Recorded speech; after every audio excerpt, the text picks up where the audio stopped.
At Staples Business Advantage, nothing can top the smarts and instincts of the thousands of experts on our team. While AI excels at processing data, automating tasks, and providing insights for better decision-making. And when they're used together, they're far more powerful than either is alone. Whoa. I've never felt more alive. Let Staples Business Advantage use today's latest innovations, plus our team's experience to make business easier for you. Sign up today and save 20%. Staples Business Advantage. Business is human. G'day and welcome to Shares for Beginners. This is a little bit of a departure in my usual formats for this podcast. It's the first birthday today of Shares for Beginners, and I just wanted to take the time to have a bit of a chat with you about where we've come from with the podcast, where we're going with the podcast, and a little bit of unsolicited advice. It's called the First Birthday Episode. We're all in this together. I want to tug on your coattails and have a word in your shell-like ears. This podcast is now 1 year old. I want to thank all of you, the listeners, for your kind words and comments. And most of all, I want to thank you for listening. I hope that I'm doing something to help you learn about how and where your money is invested. It's been a great journey for me. A year ago, there was no one listening to the podcast, and I'm a nobody, let's face it. I'm not an investing expert. I'm not a share market expert. I just wanted to learn more about how to invest. And I was hoping that by going on this journey that I would be able to share this knowledge with people who are learning along with me. My numbers are now showing 6,000 to 7,000 downloads every month, which seems to be a sizable number of people. But that's just raw downloads. It doesn't tell me anything about you. However, Spotify have recently allowed podcasters to access listener data. I mean, it doesn't mean that I'm spying on you, but it's just telling me what your age groups are and gender and basic information like that. Listeners of this podcast are mostly under 44 years of age. And in fact, the majority of you are under 34 years of age. So what this is saying is that the people who are listening to this podcast in general have the greatest investing tool in their hands just naturally by the age that you are now. And that is time. So allow me a moment just to pass on to you some advice that I wish someone had whacked me around the head with when I was younger. Let me talk to you about a couple of things that have inspired these thoughts over the last couple of weeks. Now, I've been reading the book, The Making of an American Capitalist. It's a biography of Warren Buffett. It's a fantastic book. You'll hear Warren Buffett's name all the time in the podcast, and I can't recommend this book highly enough. There's a link on my website in the further reading session. That's on sharesforbeginners.com /further reading or further-reading. I'm not sure exactly, but anyway, you'll find it if you go to the homepage. And if you buy the book through there, it's an affiliate marketing link, so I get a small amount of money if you buy it from there. So it would be great if you could buy that through that, because in some small way you'll be supporting the program. Anyway, it's a fantastic book. Now, we all can't be obsessive compulsive like Warren Buffett about making money. He was a notorious cheapskate, and he would look at every dollar not as a dollar, but as what that dollar would become with careful investment. Now think about that just for a minute.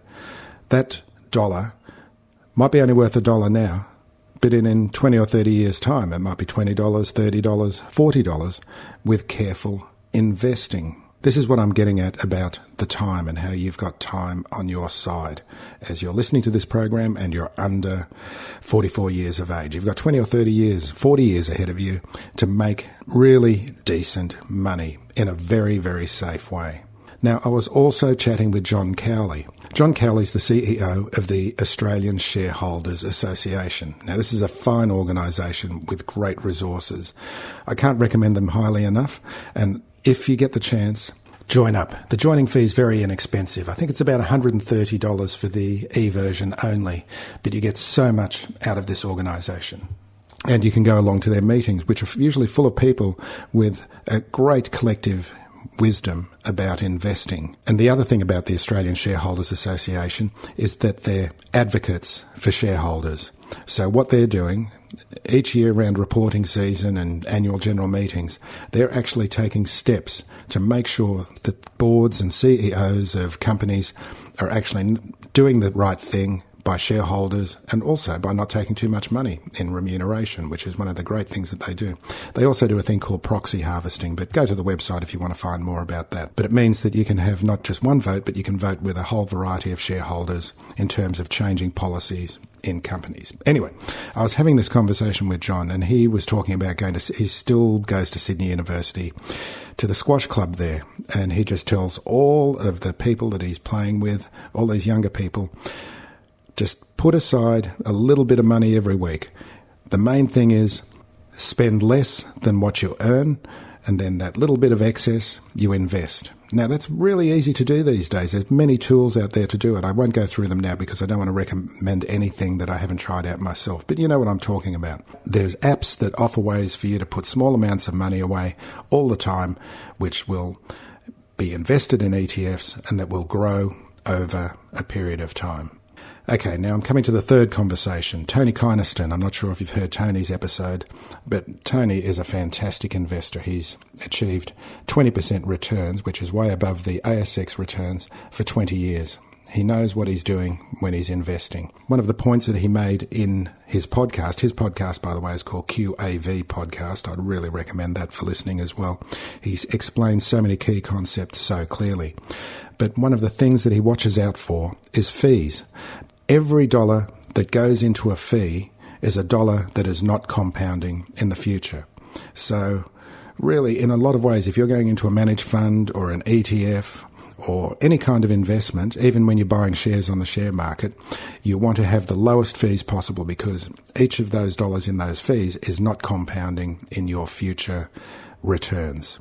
I heard a story actually today on the Money Cafe. I'm not sure if you've listened to that podcast as well with Alan Kohler and Chris Kirby. It's a good podcast. But someone was saying that they had a financial advisor who'd put them into a fund, and the fees between the advisor and the fund were 2.5%, and the fund itself returned 5%. I mean, that person is being ripped off. So just be really, really careful with fees. Which brings me now to time. Again, you've got time on your side. Now, what you have to do is when that money that you've been putting away and investing suddenly gets to $20,000, $30,000 and it's looking really nice, don't spend it. You've got to leave it there for 20 or 30 years. You want to be compounding that money, not just to tens of thousands. You want it to be compounding to hundreds of thousands and hopefully millions of dollars. Think about the future. It comes a lot quicker. Believe me, it comes a lot quicker than you think.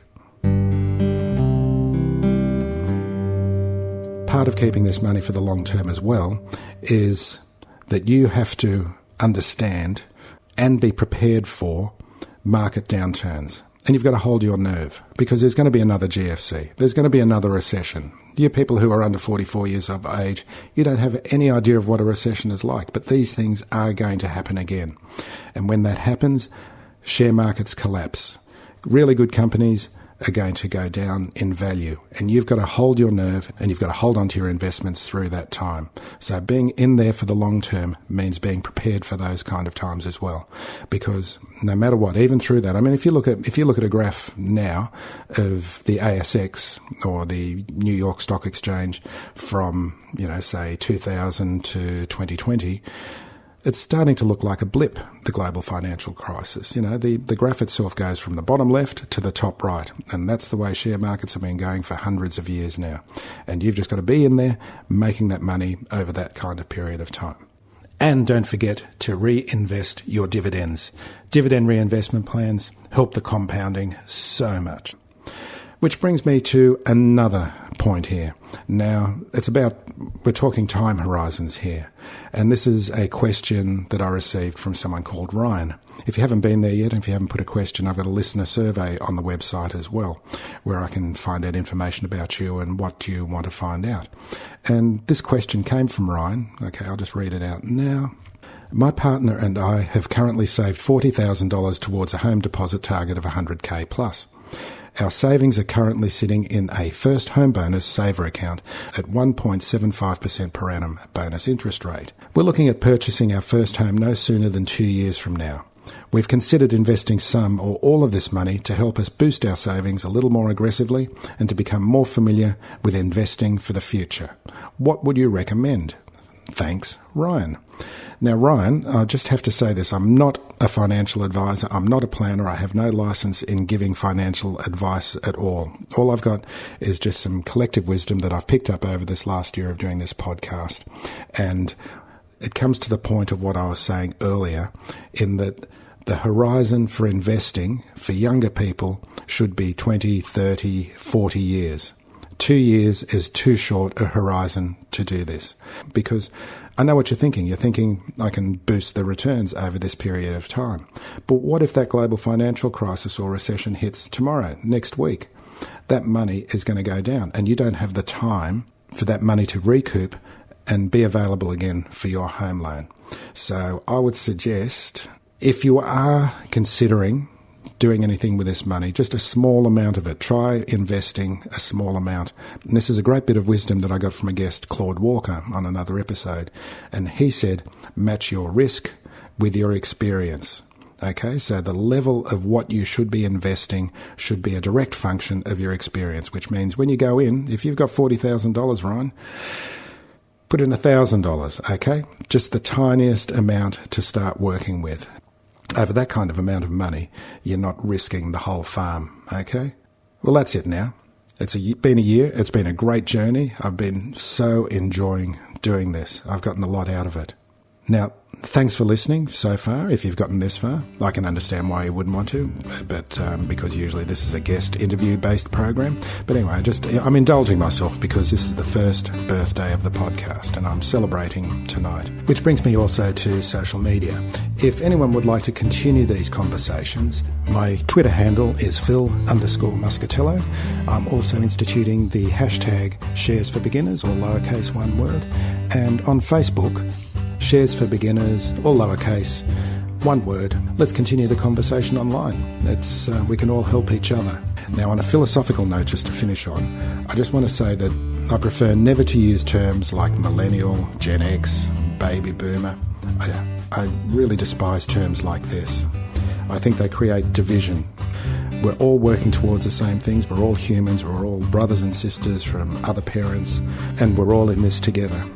Thanks very much for listening. If you've listened this far, a little happy birthday to myself, and thank you so much for your support, and thank you so much for listening. It means a lot to me.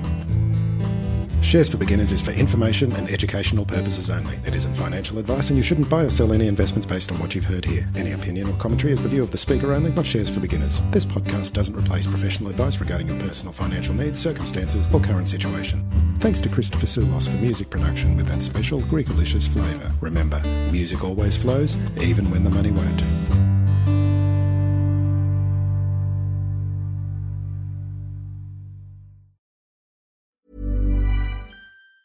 At Staples Business Advantage, nothing can top the smarts and instincts of the thousands of experts on our team. While AI excels at processing data, automating tasks, and providing insights for better decision-making. And when they're used together, they're far more powerful than either is alone. Whoa. I've never felt more alive. Let Staples Business Advantage use today's latest innovations, plus our team's experience, to make business easier for you. Sign up today and save 20%. Staples Business Advantage. Business is human.